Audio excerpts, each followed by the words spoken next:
You're listening to Pet Fluff with CDC Mara, a lifestyle podcast that features various topics, current events, tips and advice, and the occasional guest that not only benefits you, but also your pet.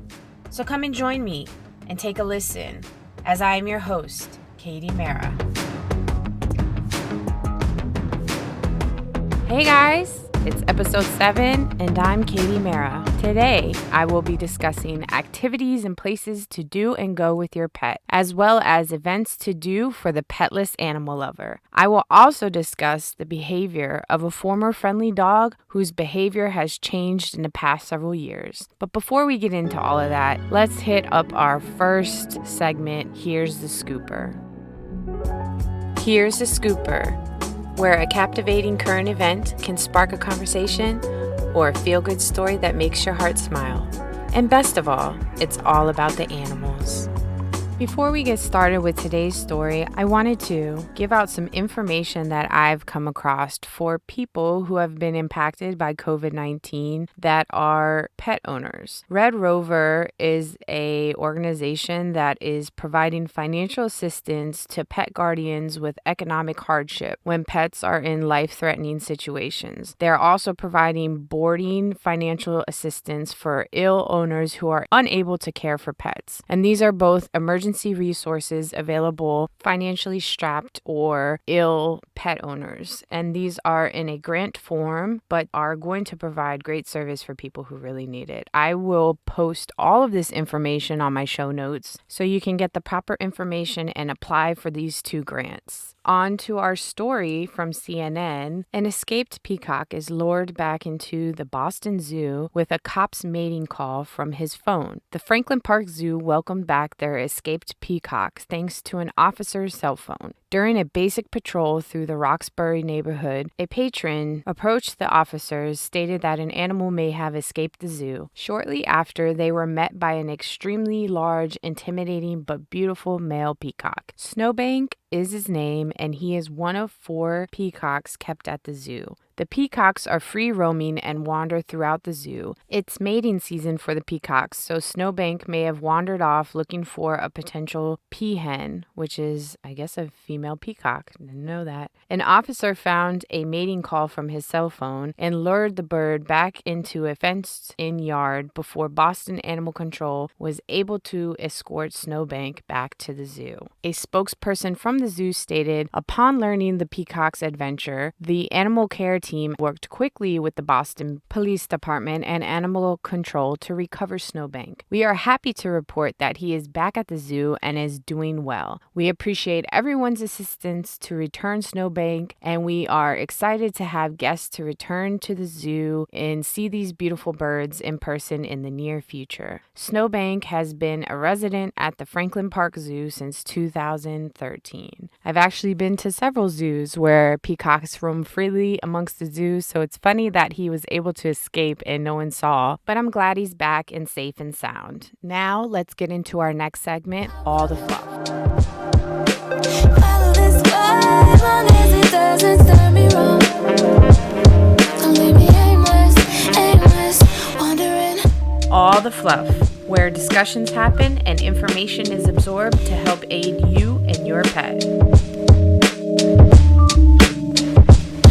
Being in quarantine has been an amazing time for your pet. They've been loving all the free time that you've had to spend time with them. But things lately, I'm sure, have been a bit redundant with routine and can make things feel like Groundhog's Day. So I've put together a list of activities that you can do with your pet. So we'll first start with dogs. For high energy dogs, here's some activities that would be beneficial for them. Jogging with your dog, swimming at a lake or beach, or even a friend's pool with quarantine. I'm not sure every place is accepting beaches and lake activity, but in the near future, ride a bike and go hiking with your dog. Seeing new things can excite your dog as well as you. For those rainy days, you can make dog puzzles. This actually stimulates their mind. You can go to brunch with your dog and have outdoor seating. Some of these activities are going to be more accepted after quarantine's over. Get that list ready so once it's lifted, you know what to do with your dog. You can create an agility course and do some training with your dog. Now, for medium energy dogs, a basic car ride would be awesome for them. Or if you have a boat or a friend with a boat ride would also suffice. I mean, take me on that boat ride. I love boats. You can play with them outside with a hose or a sprinkler, teach them a new trick, take them on a weekend getaway, or what I like to call a staycation, where you can stay at a pet-friendly hotel and experience a new atmosphere with your pet. You can also have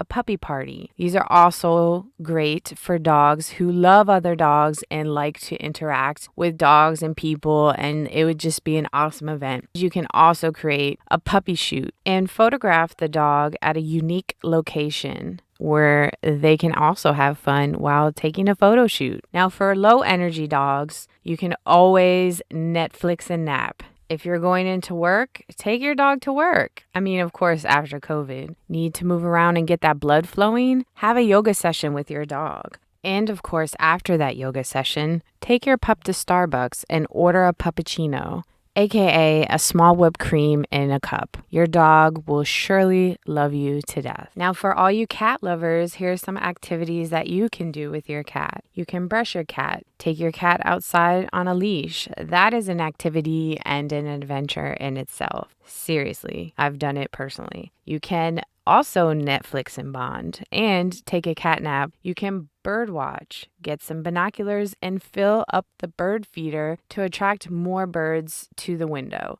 You can use empty boxes to create a kitty playground for your cat. Catnip is also an awesome alternative to get some enjoyment while your cat is going apeshit. You can teach your kitty high five. I have some tips. I will post that in the show notes. You can play with your cat with a string toy or a laser pointer. You can also do a photo shoot with your cat. Some cats will even allow you to play dress up. You can also set up an agility training course and puzzles for your cat. This also keeps their brain active, and you can create kitty hammocks around the house, and I would put them in high places or near windows. Last but not least, you can play ping pong in an empty bathtub. They love it and they will go crazy in the bathtub. Now, for all you rabbit lovers, I have a couple of activities that you can do with your rabbits while you're also in quarantine. You can let them free roam in your house, and you can create an outdoor playpen in your yard. They would love that, where they can't escape, but they get some fresh air and good sun. You can make cardboard toys. I will also post that information,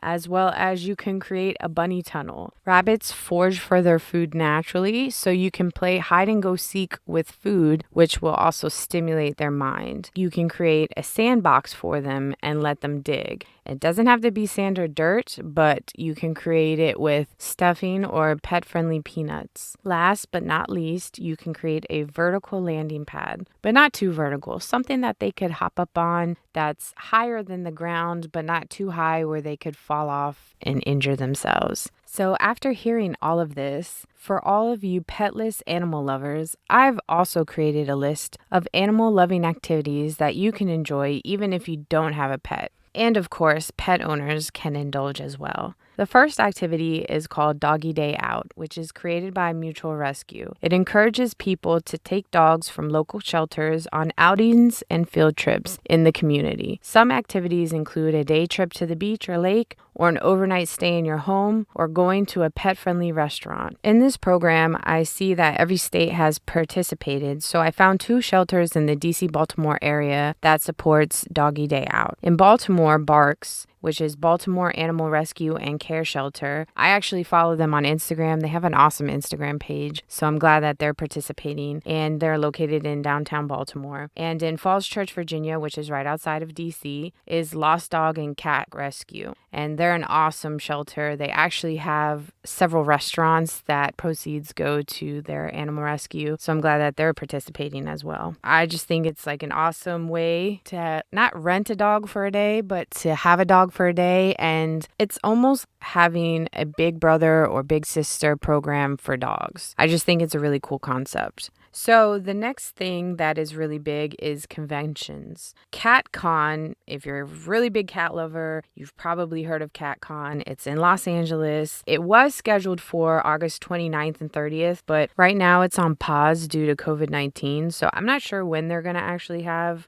the expo. I don't even know if it's going to be this year or they're going to push it back to next year. But it is the biggest cat-centric pop culture event in the world dedicated to all things cats. It is part expo and part symposium. CatCon engages, educates, and entertains thousands of fans. It's been featured in the New York Times, BuzzFeed, Reuters, Vanity Fair, and Glamour. With CatCon being so popular, it spawned DogCon. I don't know when that's going to happen. I haven't found any dates, but I'm just giving you ideas for the future. So bookmark these. I will also post them. It will be the biggest outdoor festival in the world, dedicated 100% to dogs and their BFFs. The weekend-long event includes live entertainment, tasty treats, beverages, swag bags, demos, and activities designed just for dogs. Like CatCon, DogCon will donate a percentage of their ticket sales and other activities to animal organizations. CatCon donated over $250,000 to Fix Nation, Little Bub's Big Fun, R.I.P. Little Bub, I love you so much, Kitten Rescue, Red Rover, Tiny Kittens, and more. Now, there's also, of course, if there's a DogCon and a CatCon, there's also a PetCon. That is actually a different company. DogCon and CatCon are under the same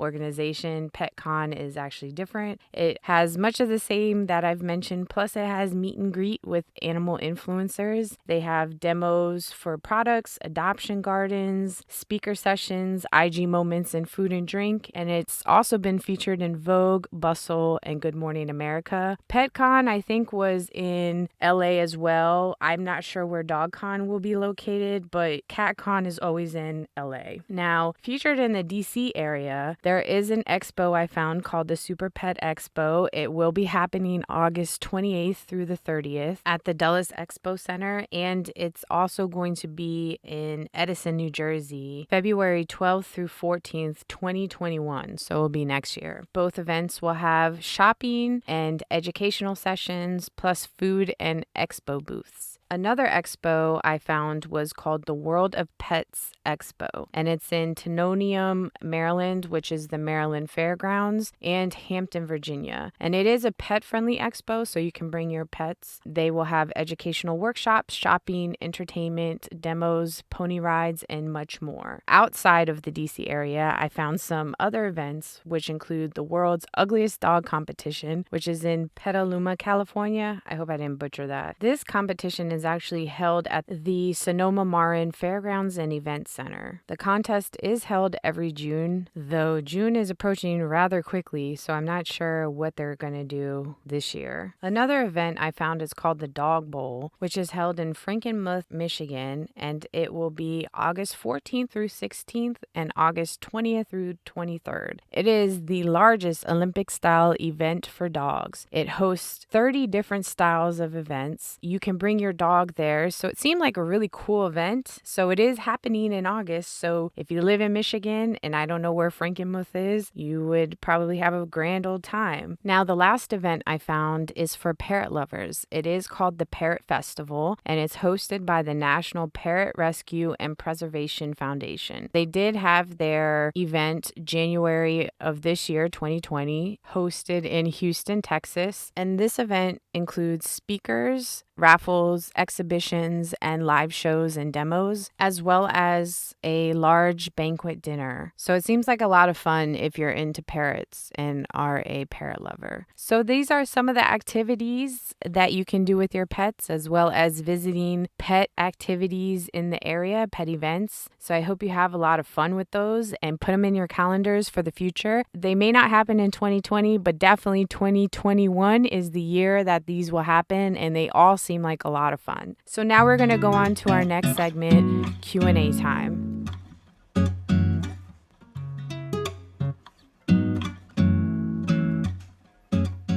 It's Q&A time. Solve all your animal problems here.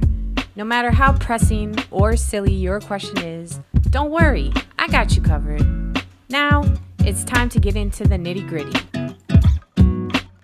Our question today comes from Samantha D. from Philadelphia, Pennsylvania, and she writes, "My dog whines and acts excited when he sees other dogs, but as soon as they approach, he barks and I have to pull him away, and then he whines again. He used to be super friendly to every dog and human, but not anymore. How can I resolve this issue?" The first thing you have to do is, with any behavioral problem, always have your dog evaluated by a vet for any underlying illnesses or neurological disorders. This actually eliminates any health issue that can cause a dog, or actually a cat, to act out of behavior. This is so time's not wasted and you're not using frivolous techniques to confuse your dog any further. We first have to go into the reasons why a dog becomes aggressive in the first place.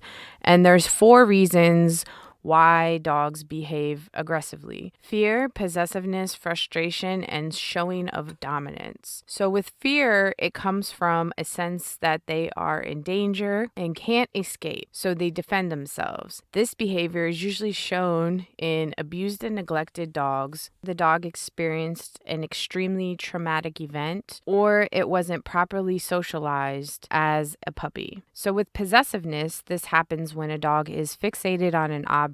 Examples include food, toys, or something like a stick or rock that deems of value to the dog. Now, with frustration, this is caused by a dog not being able to get something, so they redirect their frustration and an aggression towards the closest dog or human. And showing of dominance. With dominance in dogs, it is not actually a personality trait, it's actually a behavior. So dogs do not dominate passive or aggressive by nature.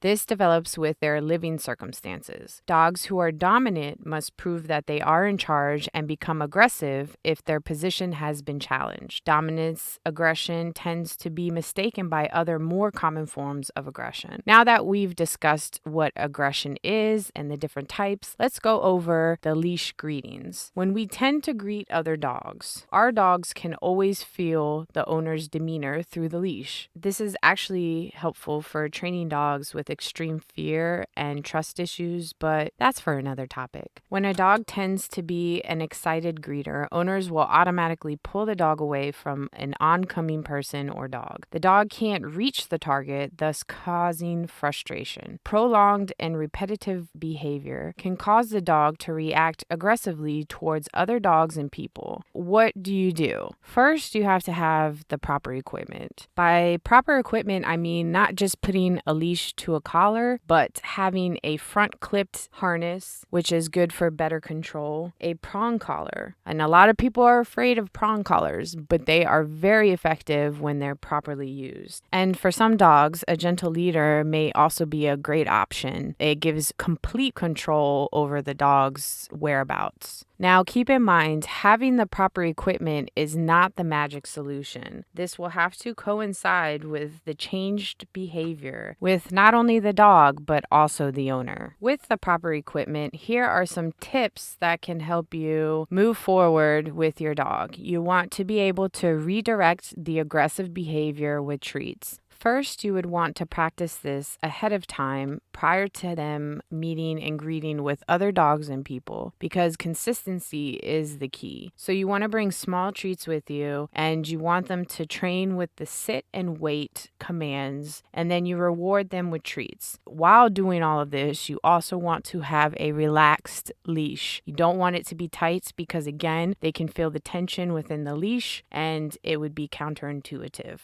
Once this is down, and they are doing well with the treats, when they see other dogs or people, catch your dog when they are distracted, but right before they are reactive, and use the treats. This is a way to distract them and to redirect their energy onto a reward as opposed to a negative thought or feeling. Part 2 of this is called automatic eye contact. This builds upon treat redirection. This is used with a clicker, which is a pretty common form form of basic training. With this clicker training, this will also redirect their attention to you, and they will be unable to focus on the other dog or person. By them staring at you, how can they stare at another dog or person? With all these methods, the owner will have to be patient and consistent. Now, if you think you need further assistance with all of this groundwork, I would hire a trainer who is specialized in behavioral training. These trainers will be able to train your dog in a undistracted environment and then be able to give you an outline to continue these in the comfort of your own home. Now, these trainers can be very costly, but I know they'll probably hate me for saying this, but they're not only training your dog, and that's not all that you're paying for, but they're also training you. So keep that in mind when hiring a trainer in general. So Samantha D, I hope this information helps you understand why your dog is behaving this way, and some of these techniques can help you get started brushing up on the retraining process. If you guys have a question for me to answer, feel free to email me at petfluffpodcast@gmail.com. Now we're at the last segment of the day. Of course, I always say it is my favorite segment, the Pet Fluff Feature of the week.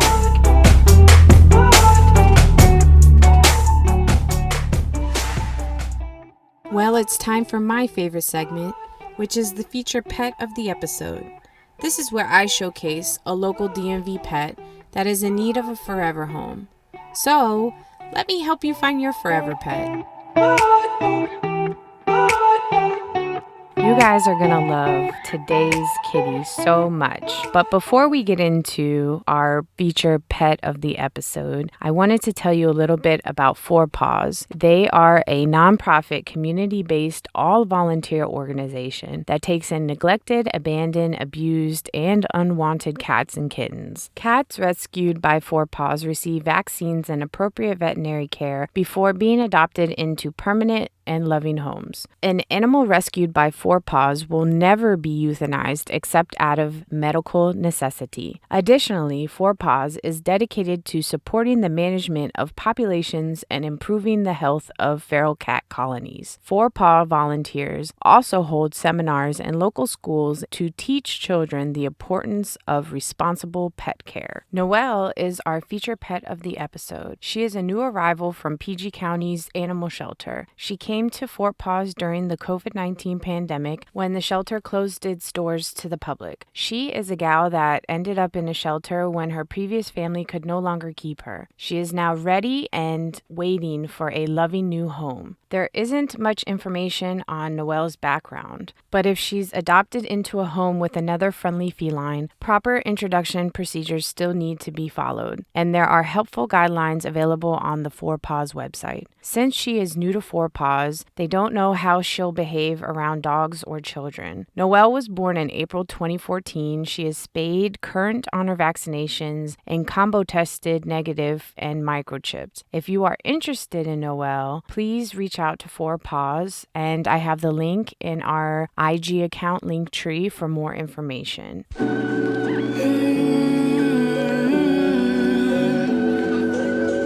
Keep angels around you, 'cause these days there's no.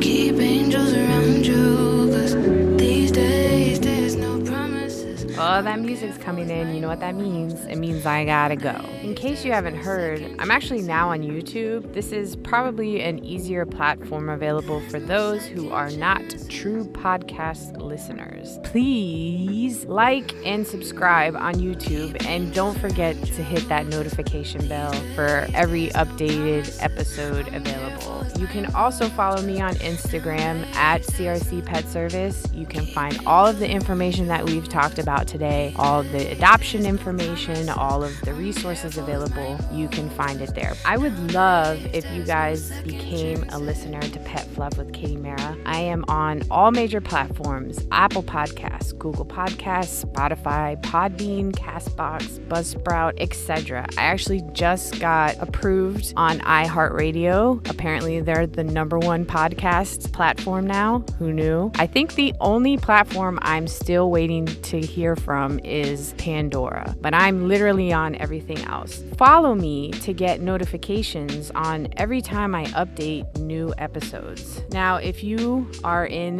the DMV, CRC Pet Service is available for all of your pet sitting needs. We provide dog walking, pet sitting, overnight care, and boarding for your pet. Check out crcpetservice.com for all of your pet sitting needs. I am always looking for your comments or suggestions for future shows. You can always email me at petfluffpodcast@gmail.com for all inquiries, and business inquiries too. If you're looking to promote any sort of product or your business, also reach out to me on my email. Episode 8, which comes out June 13th, 2020, I will talk about pubescent dogs and that there is a strange correlation between teens and pups. Plus, what is the proper way to clean your dog's ears? All that and more on episode 8, June 13th, 2020. So guys, I really hope you enjoyed today's episode. I found it very useful and practical. I try to bring a lot of information to you guys all in one episode without it being too long. I gotta go, but in case you have forgotten today, you matter, you are loved, you are worthy, and you are magical. Bye!